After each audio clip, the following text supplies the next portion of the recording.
Hi everyone, hi my tribe and my reinventors. This is Sahar and Radi, and today we have a treat for you. We have Michelle Cauley here. She is a licensed psychologist and she is a gem, really. And I met her a few years ago, and she has so much knowledge and she has been doing so much work since that COVID-19 happened. So I thought it would be a nice treat, for us to have Michelle today so we can speak. She can take your questions and she can speak about a little bit about the stress, the worry, and all that. So without further ado, Michelle, can you please introduce yourself? So thank you for having me, Sahar. Thank you guys for joining. Um, so yes, I'm a licensed psychotherapist. I've been practicing, I don't know, a little over 20 years now, hence all the gray hair. And yes, I love it. I love it. It's beautiful. And I love what I do. I have it's myself and it's myself, and then I have 5 other therapists that are in my practice, and we all have different specialties and focuses. My specialties are depression, anxiety, and people say, well, that's just depression and anxiety. I'm like, but that's what I do well. And that affects and impacts lots of people. I also specialize in grief and loss as well. So I don't know. I would like to answer your questions, or just maybe make this like a conversation. If you have any questions, you want to talk about what's going on. I mean, since COVID-19 kind of hit us around March-ish, mid-March-ish, life as we know right now is kind of in an influx, and we're kind of, there are lots of uncertainties and lots of feelings around that. So there are people that have had depression and anxiety before this, and now that this has happened, this has even exacerbated some of it. There are people that say, hey, I never experienced depression and anxiety, and as a result of this, now that they are, and then of course it's, well, this is new, and what does this mean, and what does this look like? So I guess, Sahar, I don't know, maybe I can answer some questions, or we could just have a dialogue. Sure. What I wanted to start with, and then we'll open up for questions, is that, and I hear that a lot, that, someone will start saying, even it happened to me like a couple of times, talking to someone, and I'm saying, you know what, I'm feeling, I don't know, I'm feeling a kind of loss, and I don't know what it is, but I feel heavy.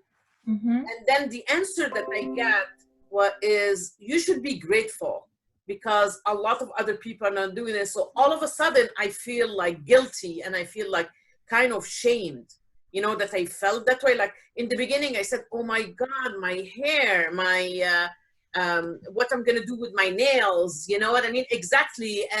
And I had lashes and they started falling down piece by piece, and I didn't know what to do, and they're not the one that you can just take off. They're actually the ones that you go to a professional to put. And some people looked at me like I was really vain, you know what I mean? And I didn't mean to be vain, and I was kind of shamed that I was thinking about that. But it's your stuff. It's your stuff. And that's the thing. We all have our own stuff in terms of what we're feeling. And we shouldn't have to minimize whatever it is that's causing us angst. Depression, anxiety, fear, anger, all of those strong emotions, right? And so, and it just depends on how it shows up in each one of us. I've had clients say, oh, I'm so over this. I'm just so ready to, get back to my life and get back into my groove. And so really, it's really, and it feels like my work more lately has been just really talking to people and giving them an outlet, and really being able to just take the time to, and I like to use the expression, unpack the feelings that you're feeling, because sometimes it's just like we just need to be able to give it a voice. Even for myself, when I start to feel a little angst and revved up, I have to stop myself and have that internal dialogue within and just say, okay, Michelle, what's going on right now? What are you feeling? And I could keep going, or I could take a moment and just try to just, lean into it, evaluate it, observe it, whatever the word it is that expression that you want to use, and so I realized, about 2 or 3 weeks ago, I was just kind of feeling angst. And my husband said, "What's wrong with you?" And I could not describe it. And finally, I was just like, I just want to go to dinner because I'm tired of cooking. And I just want to go sit somewhere and order a meal. And that's all. And then I said, "Oh, I'm so spoiled." Yes. And then I felt bad for that. But I realized that as simple as that sounds, and, people are like, "Oh, please." But I had to figure out what was wrong with me, and so it's that kind of thing. And of course, some people are experiencing, things that, might be much more significant to them. So it really just depends, and it looks different for each and every one of us. I have shared with my clients, think about the feeling that you're feeling. Do I feel sad? Do I feel, isolated? Am I experiencing, or loneliness? Am I missing my everyday routine? And so really so the thing about it is, where we are right now, we've never been here ever in this lifetime. I mean, the last time a huge pandemic was back in 1918, 1919, and that was over 100 years ago. Pretty much everybody's dead.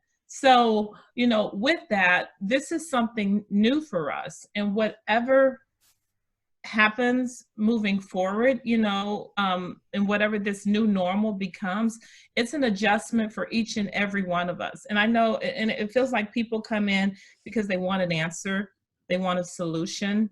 I get it. I do too, but we don't have it. So this is where, and especially in terms of emotional intelligence and self-awareness, I just said, let's kind of, show up as best we can as our best adult self, and to try to lean in, because this is where we really can grow and learn some things about ourselves. I don't know if that answered any. Yeah. So any of you have a question, please go ahead. Unmute yourself and go ahead. Yeah. Go ahead, Cheryl. Hi, Michelle. My husband and I are in ministry, and we are experiencing, of course, a whole adjustment, people not able to have services or the way that they quote unquote used to. Mm-hmm. And on top of that, we've got people around us that are elderly or immune compromised. They have different diseases, different stages of things.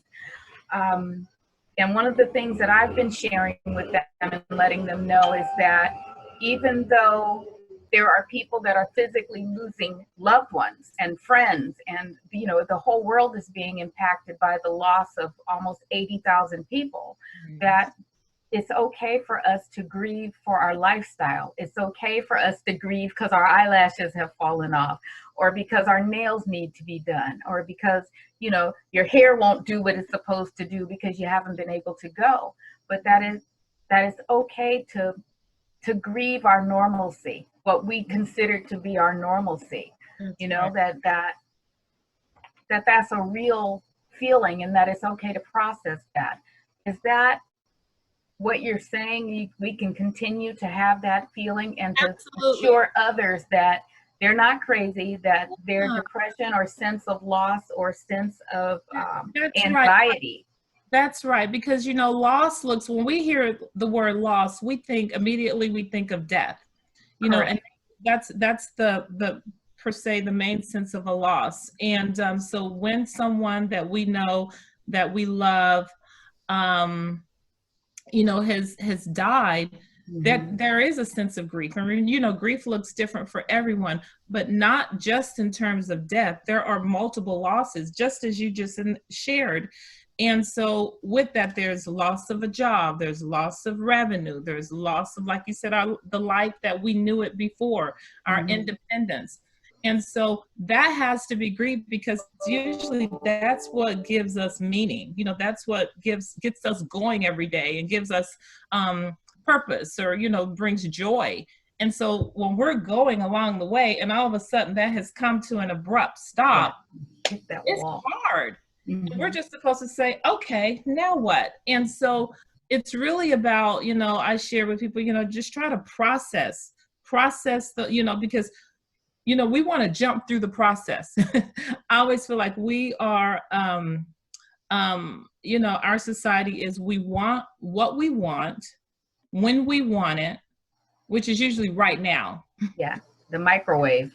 Yes, microwave, that's ego. And you know what? It doesn't happen that way. And so to be able, you can't just zip through the process. You know, I want to run that marathon and cross that finish line, but I don't want to run. Right. I just want the ribbon and the accolades. Well, Oh, yeah. I feel that way. I want to thank Sahar for these sessions that she's been having, because through this time she's been doing and inviting us into ourselves, giving us an opportunity to reinvent and create our new normal. So to Sahar and everybody that's been part of the group, I see Leslie, I see Jackie, I see Nanny, I see, you know, it's like these are all part of our process now. And it's given me personally an opportunity to rebrand and reinvent and figure out some things about what I'm trying to do. So I just want to thank you guys for that, and somebody else can have the floor. And Leslie, you look lovely. Thank you. So anyone else with a question? Jackie, go ahead. Hi, everybody. Good morning. Thank you. I have to reiterate too, it's always a beautiful space to be in. So thank you for showing up and sharing this space with me and everybody in the call. So I work as a dean of students. So I get to see kinder to 8th grade. And actually the roles have really shifted. I get to see their parents. I get to see their parents on an everyday on school. But I'm working with the parent primarily now, because the parent has a lot of access of what's getting cooked, what's going to happen, what's the plan. If they're okay, then it's going to ripple. And my biggest thing has been, I want to reduce child, there's a lot of domestic violence has gone up, child abuse has gone up, the cases. So I guess my question to you is, I went from 250 families to now serving like 800 people, and I have to figure out how to make it work because they all have different necessities. But what I've learned in the last like 5-6 weeks is that everybody's on edge. Okay, so personally, I've had, just last Friday, I had someone like rent me on my car. They bumped into my car. And the minute I said I was going to call insurance, and I just thought that was the best plan, they just started cursing. Like cursing just started, and I had never seen that. For the most part, people know like, hey, let's just let, but and then it just got more as the minutes passed by, and I was like, oh, she's taking it hard. Let me give just some space. She started taking pictures of like my mom in the car, and this is like a 74-year-old lady. So that really taught me that, it's more than just like supporting families that are frustrated or overwhelmed, but it also, there's like this frustration, of it's me or it's you. And there's a lot of judgment, and I'm just like, whoa, like these spaces need to continue to happen every 10 minutes. And, because it needs to ground us. But I'm also very aware that, I cannot serve if I get depleted. Right. So I'm in the I think my travels fortunately have taught me that taking a shower is self-care. Yes. Having a hot, warm shower is self-care. So now I've upped it, and I just walk around and I say, I have to have 3 hours of self-care. And people are like, how do you put that in? I'm like, oh, it's because my perspective, reading a book is self-care, and working for a business or for the students, or, a self-care, if there's a percentage of that, because that's what I want to do. So I'm wondering if you have any, given what I've shared, if you have any thoughts on how do we, because I'm aware that I'm in a position where I can lead. Yes. But I also am aware that I want to validate everybody's process. And there's so many different processes. And like I said, but the number one thing that keeps me grounded to waking up every day is just knowing that I can be a pillar of unity rather than separation or frustration. Because I just think, you know, it's really high. Emotions are really high. Judgment is really high. You know, almost every hour I'm encountering someone that has a judgment on somebody else. That's right. Well, you know, first of all, thank you for what you do. I don't know how to turn these notifications off. I'm so sorry. Thank you for what you do and being in your role, and then people, families, students, parents looking to you. That's a tough. It's hard. No, what? There's nothing else to say. It's difficult. You know, the most important thing is, it's like that old saying, you know, if the plane's going down, we're going to put the oxygen, you know that what I'm saying, right? You put the oxygen mask on yourself, and then you reach and you help your neighbor and the next person. And I'm guilty of this too, where I've been, you know, I'm giving myself, and then all of a sudden I have to say, why do I feel so tired or so depleted? Now, because there are layers on top of just what's going on beyond any of our control, it is imperative, it is essential right now that we figure out a way to take care of ourselves. Mm-hmm. And I've had to learn how to do it, particularly giving, because I'm working from home. You know, and so if you need to input 3 hours each day to take care of yourself, good for you. But just knowing what that looks like, because what you do for your 3 hours is going to look different for Sahar, or different for Cheryl, you know, or someone else. I say that structure is huge, you know, just before if we were to, whatever our days were like prior to COVID-19, whatever we do, structure is important. Research has shown, I didn't make it up. Research has shown that if we have some structure and figure out what our structure looks like at home, that's an indicator of success. And success in terms of how we feel, success in terms of maybe being productive at home. And so initially I was just like, I could just roll out of bed and, you know, or get my laptop and in bed. I realized, no, I need to get up, get myself together, and then go and sit down, you know. And so that right there, just something as simple as that, you know, makes a huge, you know, it helps. It's that because what'll happen is our times bleed, you know. And so if you're working with someone in the morning, and then at 5 o'clock you get a text or an email, and at 9 o'clock or you hear the ping, and then it's just, well, I'm at home, I can just reply. No. And I've had to do that same thing to myself. And then I feel myself getting, I think someone said earlier, on edge or revved up or feeling some kind of way. You can be able to say no, you know, at 5 o'clock or at 6 o'clock, or maybe I'll work Monday and Wednesdays late, but on Tuesdays and whatever it looks like for you, I'm giving you guys permission to be able to, you know, set boundaries and some structure for yourself. And, you know, self-care looks different. You know, let's take a bath, let's have a cup of tea. Self-care is whatever it is. For me, my self-care is saying no. You know, and I'm gonna tell you that we were talking about Zooms, there's happy hour Zooms, there's girlfriend Zooms. And it's interesting, I had a friend say, she says, Michelle, I don't want to Zoom. I said, but I miss you, I want to see you. She says, I don't. So she took pictures of her yard, and she says, this is what I do. I go outside and I'm in my flower bed. And I just laughed because I knew her, and I said, I get it. That's our way of communicating. You take care of yourself, you know. And so self-care is different for everybody. So for me, it's being able to just say no. And it's not that I don't want to see you, I don't want to connect with you, or I don't want to Zoom with you, but I want to be off. Mm-hmm. And that right there is, for me, it's been one of the best things. And then when I'm able to do it, maybe another day or something, I will. And you really think about what feels good and what's valuable to you.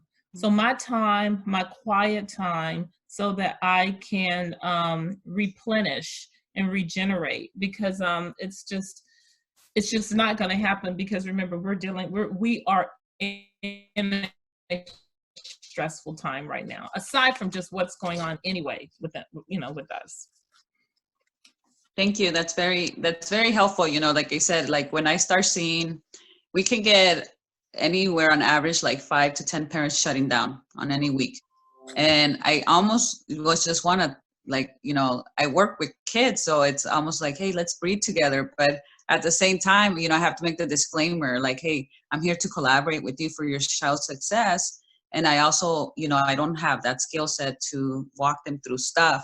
So that's what I'm just saying, it helps. I think, you just gave me some ideas of what to post on like our social media pages, which is like replenish and regenerate ideas. And then they can choose like someone that is in that, because I believe that empowerment is working alongside rather than like asking people like, this is what you need to do and do it now. You're not doing it correctly. Why are you stressed?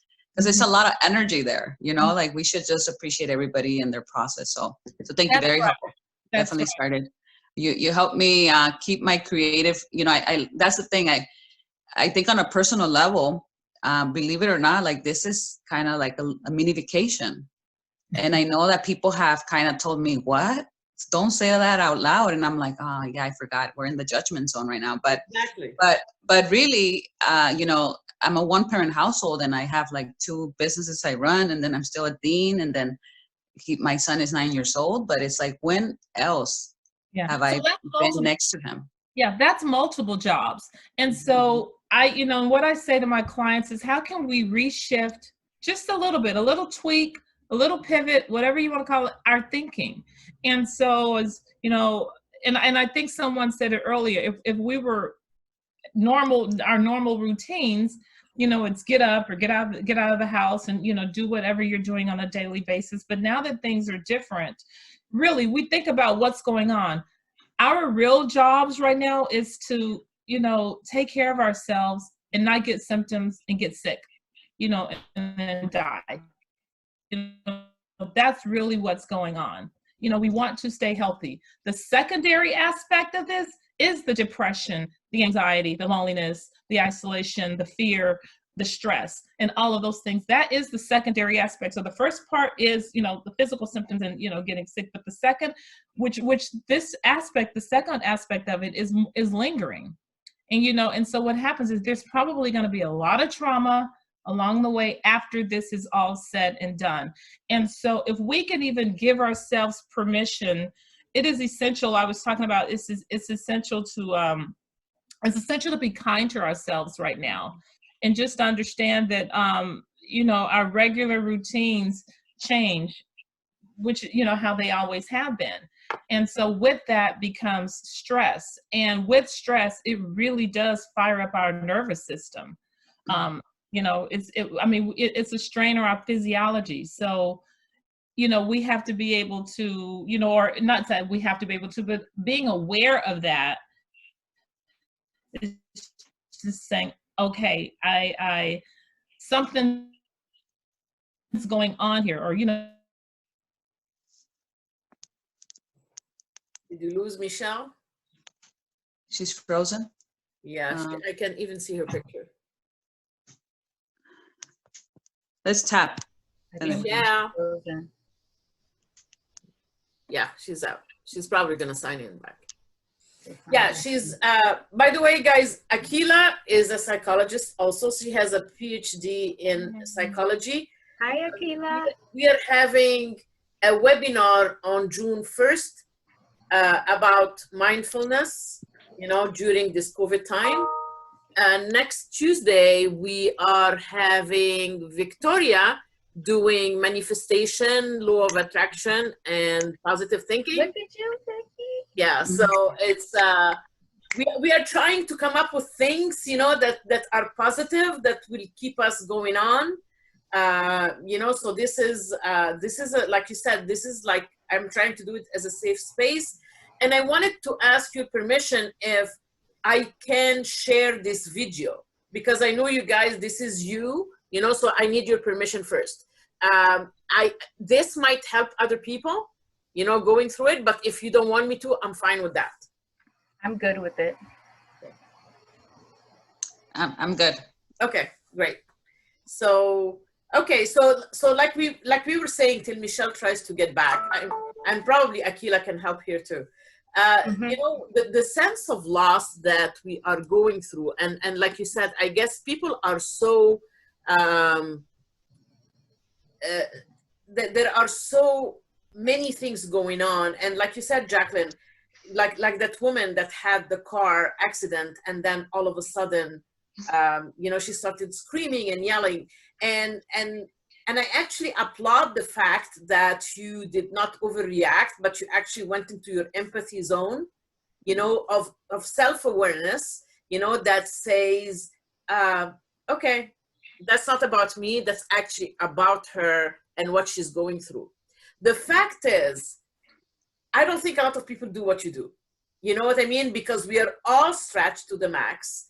And once we start something that triggers our stress and something that triggers us starting shouting, because this is a way out. You know, this is like how we express what we're venting, you know, maybe on the wrong person, but we're venting. A lot of people are not doing that. They're venting back. So Akila, you want to share any idea about that? What should we do when this happens and how we can, okay, Michelle is back. Hold on. I mean, you can go ahead still, Akila, so. Oh, okay. No worries. I think like that's the importance of the idea of self-care and like really just taking care of yourself. So on any given day, taking care of yourself is really important. And in times of stress, stepping up that level of self-care becomes very important because it helps us to manage our reactions and responses to what's going on. I like when someone said that something as simple as taking a shower can be self-care.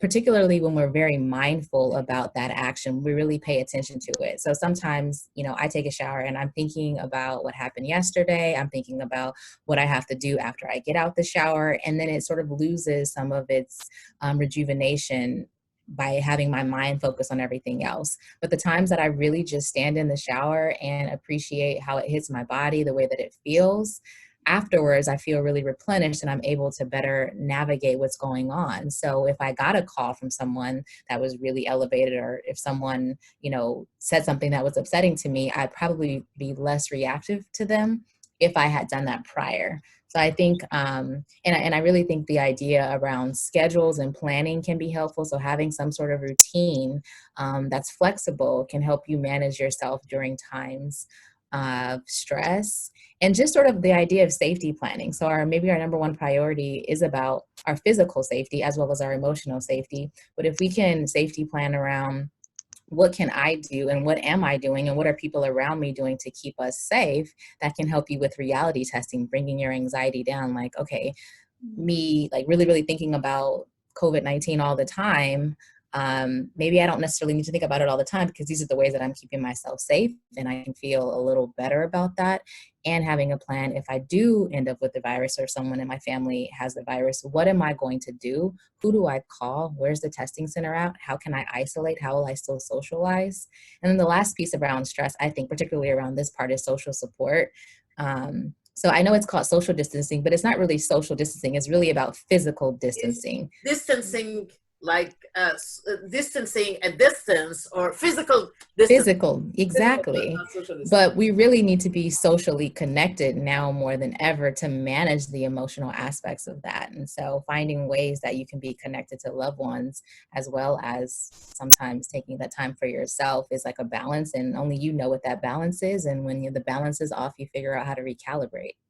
Great, thank you. And that's why we're doing this, you know. Michelle, thank you for coming back. I all of a sudden you disappeared. So Michelle, like we said earlier, we're going through grief somehow, all of us, even if we don't. I heard someone call it micro losses. We're going through micro losses that might not be apparent to the eye, but that accumulated, they become something big. How do we diagnose ourselves? How do we know that it's time for me to do something? And what's the process of doing that? You're on mute. Sorry about that. Okay. All right. And that was my stress, losing internet connection in the middle of something like this. I'm like, Okay. Okay, it's not the end of the world. You reconnected. Yes, because this is part of our new what's going on, you know? And I have to have that, I feel like that disclaimer. That was beautiful, Akila. Thank you. Yeah, yeah, I love that. Like, yes, yes. So, yes, all these mini micro losses, it's like a snowball. And then everything is, you know, it's big, you know, and there's that, again, it's that feeling, you know, what is that feeling? What do we feel? You know, I'm so frustrated. I'm so angry. And so, you know, I go back to what I said, giving ourselves permission to be able to say, okay, let me explore this. What is going on? Well, it's really because I can't go and get my nails done, you know, every 2 weeks, because that was my thing. That was my, you know, my saving grace. My me time, yes. Yes, whatever it is. And so, you know, whether it's a loss of something like that that we do for ourselves, whether it's a loss of just the social, the social aspect, maybe every Monday morning you go to your yoga class with your group, or whether it's whatever it is, it's still our stuff that we've lost, and it's important. And so what happens is we want to minimize it or dismiss it. But I say, let's not do that. You know, let's lean into it, let's pay attention, and let's name it. And so with that, okay, so maybe there can be some tweaks, or maybe we can just name it and just say, okay, this is hard right now. This is really hard. And, you know, just being able to name it and identify what it is, to identify that feeling. And then if there is something that you can do, there might be something that can be a tweak or replacement, you know, just for the time being, or not. So I don't know if that answered your question in terms of losses. Akila, do you have anything to add in terms of micro losses as Sahar shared? I would echo what you said. And I think that the idea that whatever you feel is valid. And just because maybe you don't have the virus, or maybe you haven't had someone in your family be impacted by it or had a physical like death, it doesn't mean that the changes that you're experiencing don't matter. It doesn't mean that it's not hard for you. So giving yourself the time and the space to sit with whatever feelings you have, and identifying whatever feelings you had. I've recently, you know, was really impacted by a situation that happened, and I'm realizing I'm having all these emotions and I don't exactly know why I'm having them, but I know I'm experiencing them a little bit stronger than I probably would otherwise. So having to talk with friends and say, hey, I'm having a reaction and I don't exactly know what it is, but to keep me from doing what I want to do, which is getting out the feelings of frustration, which would be probably inappropriate or just be more devastating than if I do it this way.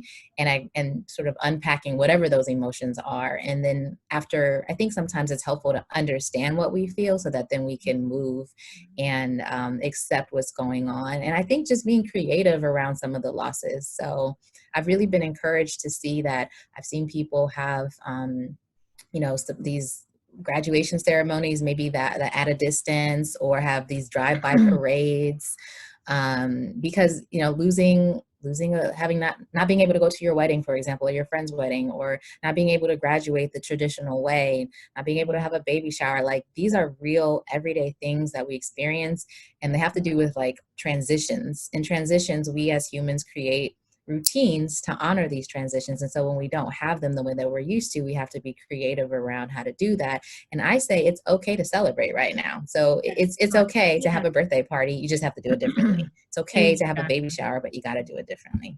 Yeah, and it's necessary. It's necessary, still honoring what's going on. And I just say, you know, trying to be mindful, not judge it, you know, because we all have judgment. We're human beings, and that's what we do. But just try, you know, being mindful and cognizant of that. And it's nice to be able to just give ourselves permission. And sometimes I'll even say to my clients, I give you permission. I give you permission to say no. I give you permission to feel like that. Yes. Yes, to pitch your fit, and it is okay. And then, you know, in a day or two, you know, it'll be okay. You know, I with all of this going on, I recently started meditating again. I meditated and I've stopped. I meditated, I stopped. Myself, why did I stop? You know, because I felt, you know, things were going well. And then I started again. And so I've been consistent, just 10 minutes, and I said, I can give myself 10 minutes every day. And the benefits of what I'm getting, that sitting still, it's a wonderful tool just to be able to stop and observe and pay attention, because the great thing is with something like that, whatever your thing is, prayer, meditation, we're the beneficiary of it. And it helps us so that as we go on in our daily lives, working with our children or our jobs or students or our spouses or what have you. So, and there are lots of different types of tools, but something like that, it's research. In terms of research, it helps you. It's, the longevity and the consistency over time. So that's just another tool. And I've started to do it again as a therapist. I know how beneficial it is. And even with me, I stopped too. One of the things, because whenever something happens, I'm of the mind of, let me stop for a second and see what lesson I'm learning, no matter what it is. Mm-hmm. So when this happened right before, I think it became like all out there by March 11, 12. Right the weekend before that, it was International Women's Day. I think it was March 8th, and I was speaking at an association. And my speech was about the art of being you. So one of the things that I ended the speech with is like, always change yourself to be a better version of you when nothing wrong is going. Because you have the time and you have the leeway of doing it on your own terms, rather than waiting for something major that will push you out of your comfort zone and that will force you to change, and you might not like the change. So maybe now is the time to learn that, to embrace the fact, let me see what I can change to be a better version of me. That's right. That's absolutely right.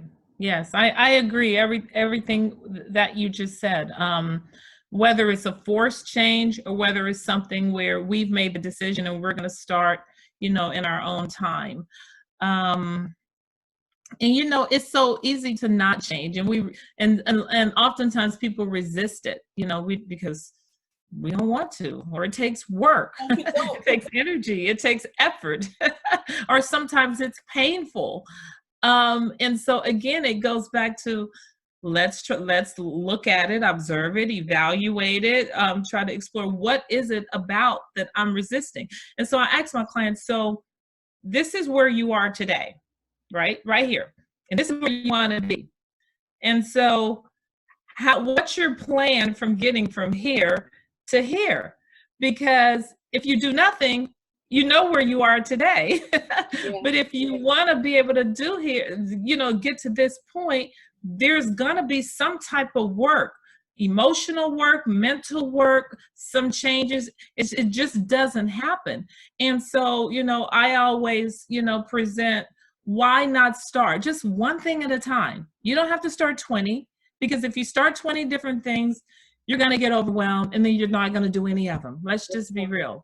We're human beings. That's what happens. But if you start with just one and you give yourself permission, and then you are kind to yourself, and just trying to understand just, the regular routines in the shop, then we'll say, okay, that felt good, or that wasn't that bad.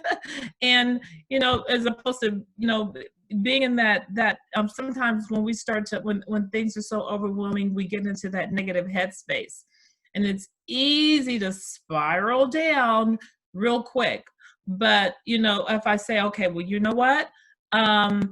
All that negative energy, that noise, I like to call it that noise in our head that has a thought about everything.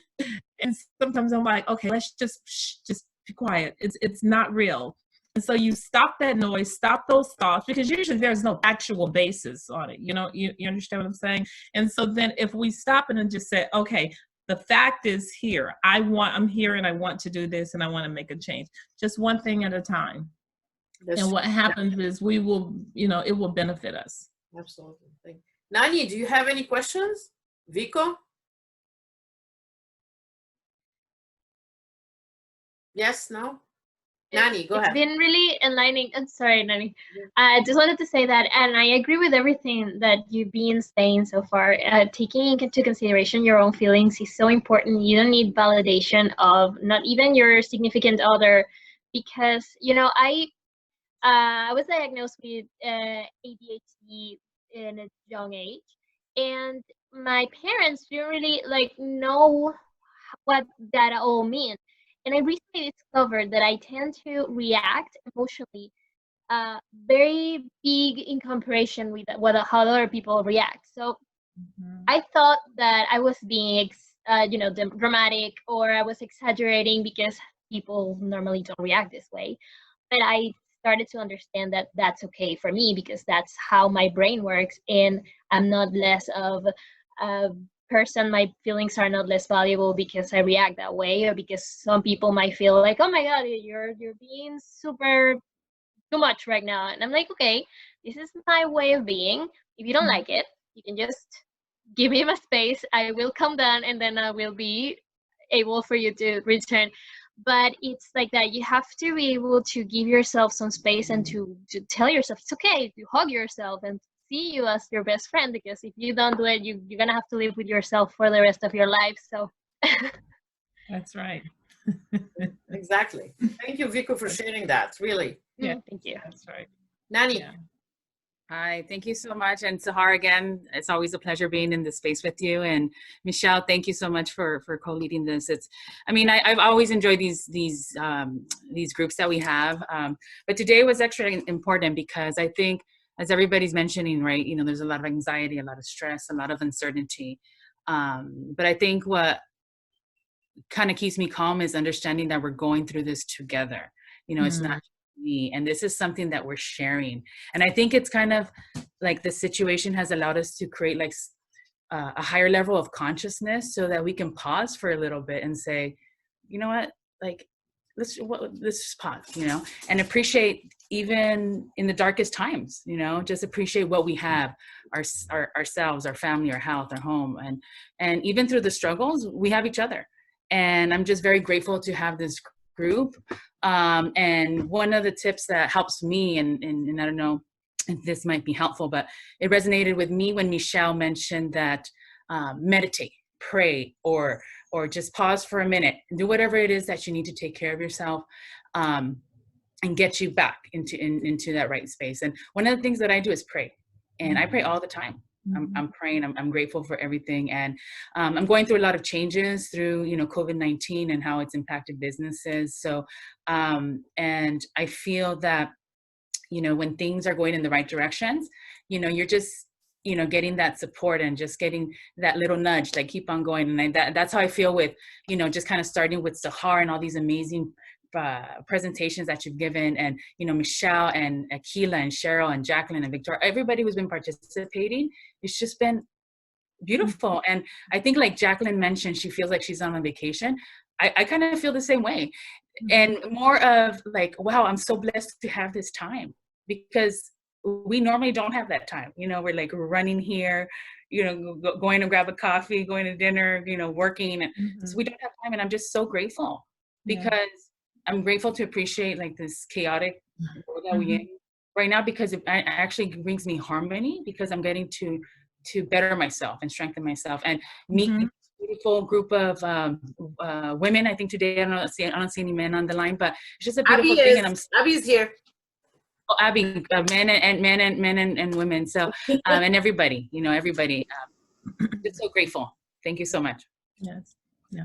I love that you said, or you shared that, and as Jacqueline said earlier, it feels like a vacation. We've never, ever had time like this before, ever. And we all crave it. We all say, oh, I just need a vacation, or I need a vacation from my vacation, or, we just want some downtime. And now that we have it, it's like here, the world has kind of stopped. Now we're like, oh my goodness, I'm ready to get back. I want to do these things. And so, it's just, what? The thing is, the only thing we have control of is me, myself, and I. That's it. Nothing, and so, and of course, the bigger part is, again, not getting sick or getting, symptoms, as best we can. And so this is a time where we can stop. Look, you know, a lot of people, especially people that live alone and, you know, express the isolation and all of the things that are coming, you know, I suggest things for them to do, you know, or even for them to think about, you know, what can I do, whether it's connecting with a friend through video or watching, I know people are watching movies together online. Yeah.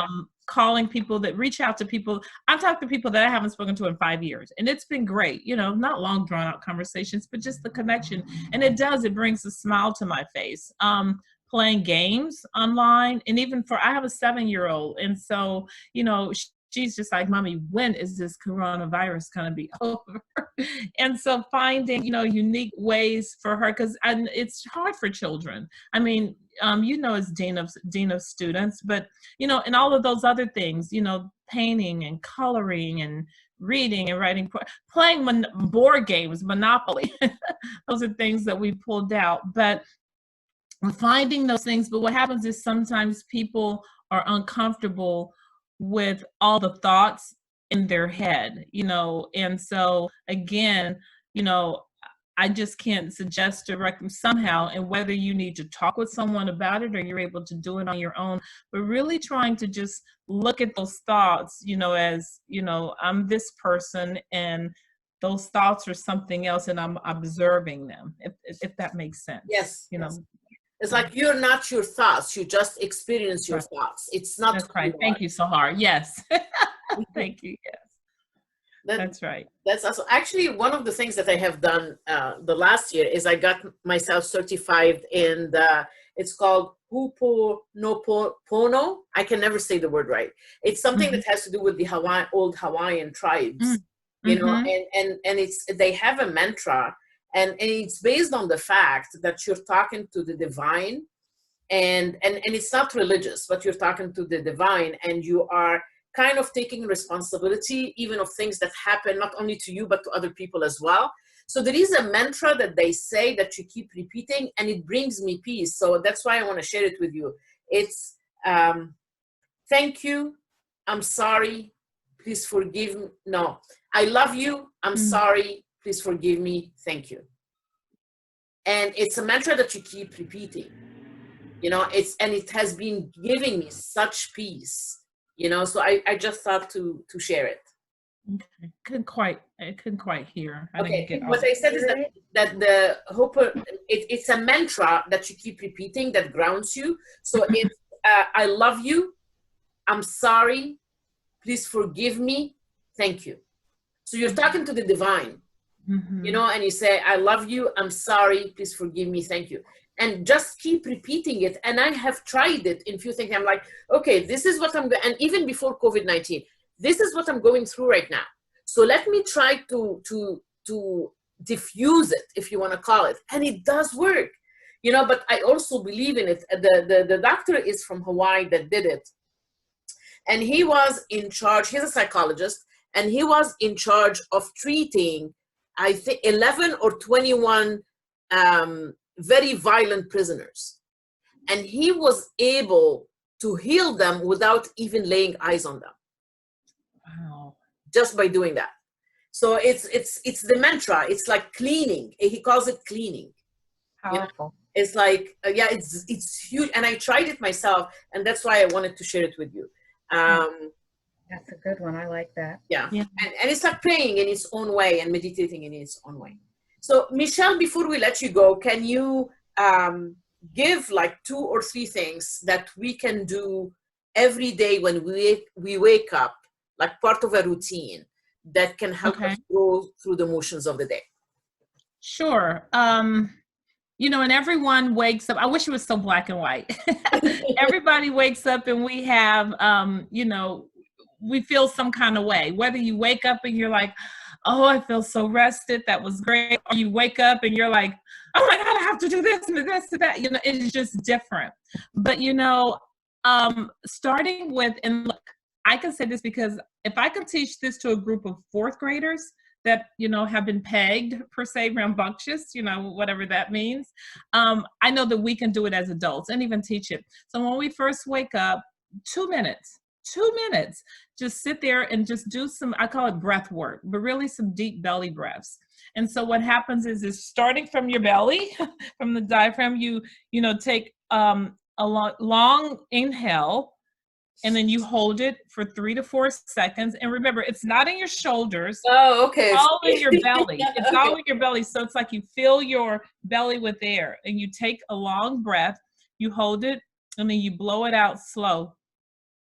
Kind of like soup or birthday candles or something like that. And so if you can do, 2 minutes goes by really fast. But if you can do that, what happens is you're filling your lungs with air, you're getting a little oxygen to your brain. It's like a little natural high. And so what happens is that is what we call a calming down strategy. And so if you do that just for 2 minutes in the morning, and then there's some people that do it 2 minutes in the morning and right before they go to bed, it's just something to kind of center yourself. Whether you wake up feeling rested and you're stretching, whether you wake up and you're like, I'm running late, or I have to do this, or what happened, but it's just a way to start. I also would and what we mentioned earlier, and Akila mentioned as well, is, just trying to have some structure, excuse me, a little bit of structure around your day, whatever that looks like. And then the most basic is making sure that we eat. Food is medicine for our body. It just is. Water, being, staying hydrated, particularly at times like this, because it's easy to just work and go and you realize what's wrong with me. Well, you know what? You didn't eat today, or you haven't been drinking enough. So things like food and water, getting rest, taking deep breaths, trying to set some structure around your day, doing those little nuggets of self-care. I know you asked for 3 and I gave way too many. No. Actually, it's even better. And then, getting some type of movement. Whether you are able to go outside and walk, maybe you're able to take a stop and stretch on the inside. Look, you can use a piece of furniture, to do some movement. And so just something like that, because it really is beneficial for us. And I don't mean to sound woo-woo or kumbaya-ish, No. but it's those types of things that it's the basics. And if we can get back to those basics and doing those things for ourselves every day, it will help us. And even beyond COVID-19, it's like, okay, I set up a plan for myself and everything's in place. Michelle, if someone wants to get hold of you, how would they do that?